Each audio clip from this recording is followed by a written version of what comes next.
Hi, and welcome back. I know that dealing with depression is not easy, and some days it feels like it takes everything in you just to function throughout the day. I know that feeling. I struggled with depression for 20 years of my life, and I found some fabulous things along the way that really helped me to get out of those heavy and dark feelings, and I'm excited to share them with you.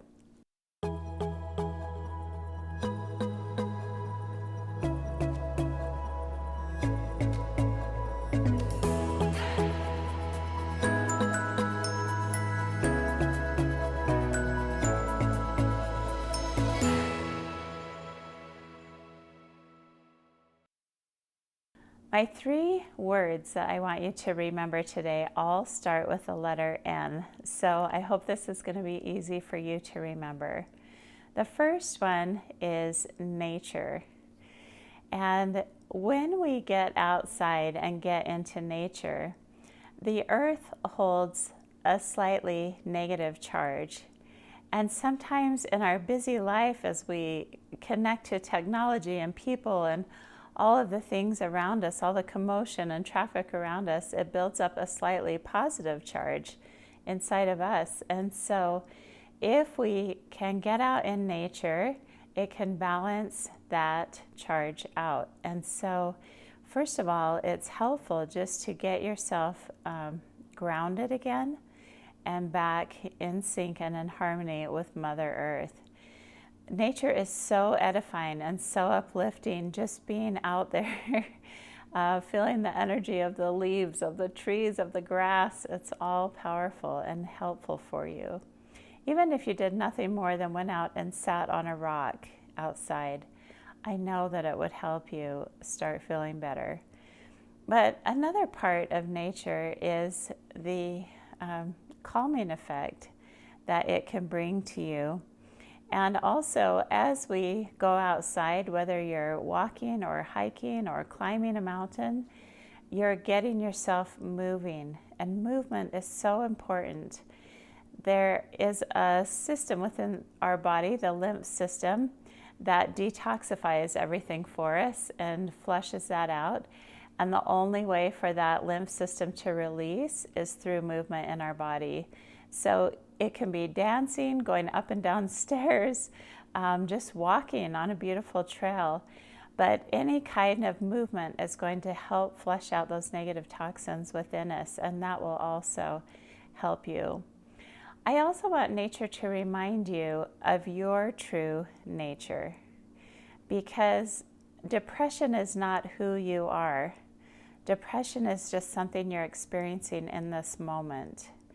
And so when we can separate ourselves from it and be able to say, I know this is not me, this is just what I am experiencing today, I think it helps us not feel like we are wrong or we are damaged or we are bad or we are defective in some way. It's not us. It's just the emotions and feelings that we're experiencing. The second word I want you to remember is nourish. And we can nourish ourselves in a lot of ways. The first thing is to nourish ourselves with healthy food. And I know it's tricky sometimes because when we feel low and we feel bad and we feel dark and we feel heavy, a lot of times we gravitate to food that matches that same vibration. Usually junk food that is not good for us. And I remember one time I was in a class and this woman says, I eat junk food when I feel like junk. And that has never left me, and it's made me much more conscious of what I'm eating on those days that are hard, because we want to bring in a higher vibration. We want to raise ourselves out of the vibration that we're in. We don't want to simply match it with the things that we eat. Drinking a lot of water is good for you also. Water also helps flush out our systems emotionally and physically. And so to drink a lot of water helps us process through what we're feeling. There's also other ways we can nourish ourselves. And I want to tell you a story about an experience I had with my depression. There was one day, and maybe you can relate, but I just woke up. I didn't even get out of bed yet, and I just knew it was going to be a bad day, and I was so overwhelmed, but I had to get 4 kids off to school, and so I told myself if I can just get them to school, I can come back home and just crawl into bed and forget this day. And so I did that. I got the junior high kids off to school, and then I had to drive the elementary kids to school, and so as we pulled in the parking lot, I dropped him off and said goodbye and then turned to leave. And as I was driving through the parking lot to exit, I realized that if I went home, I was just going home to myself and my depressed state and my heavy mood. And then I didn't want to go home and just have to be stuck with me. And so in that moment, I just pulled over in the parking lot there at the elementary, and I laid my head down on the steering wheel, and I just started to cry. I was so overwhelmed, and I didn't know where to go for help. And it was this really cloudy, gloomy, yucky day outside. What I saw outside matched exactly what I felt inside. It was pretty heavy and dark. And as I laid my head on the steering wheel, all of a sudden the clouds parted and this beam of light came shining through. And the radio was on, and it kind of fell silent, right before a new song starts. And I was sitting there just feeling the rays of light on the top of my head and the dashboard of the car, and then the song started to play.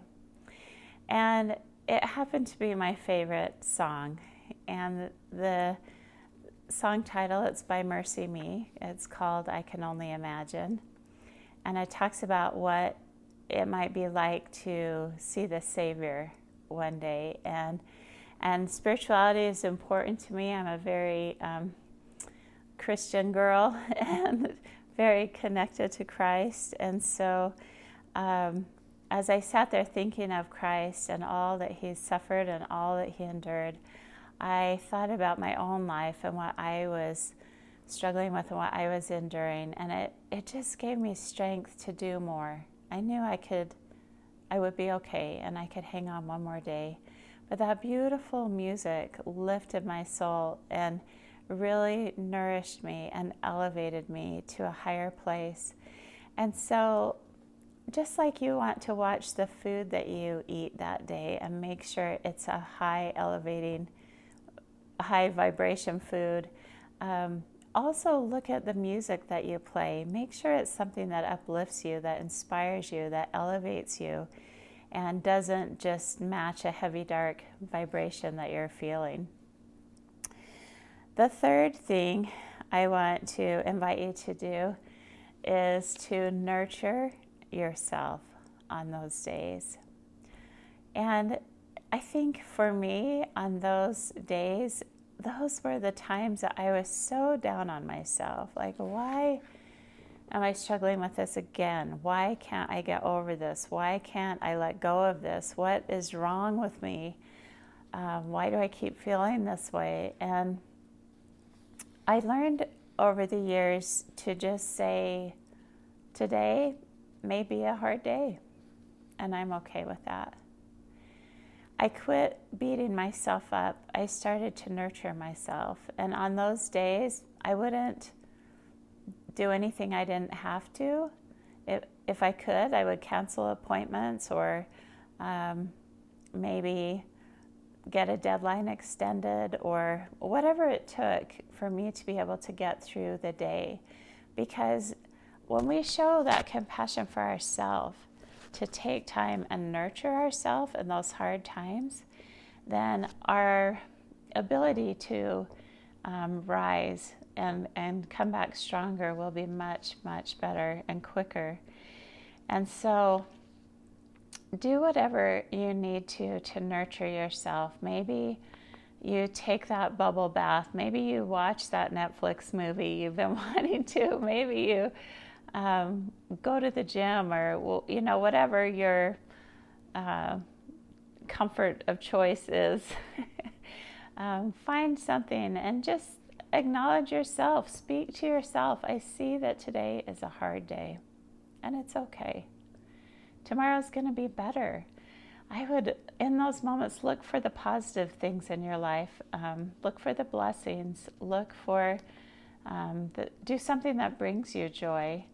Write in your journal, right? Get your feelings outside of you. Sometimes it's so helpful to just get it out on paper, and it's no longer like swimming around in your head.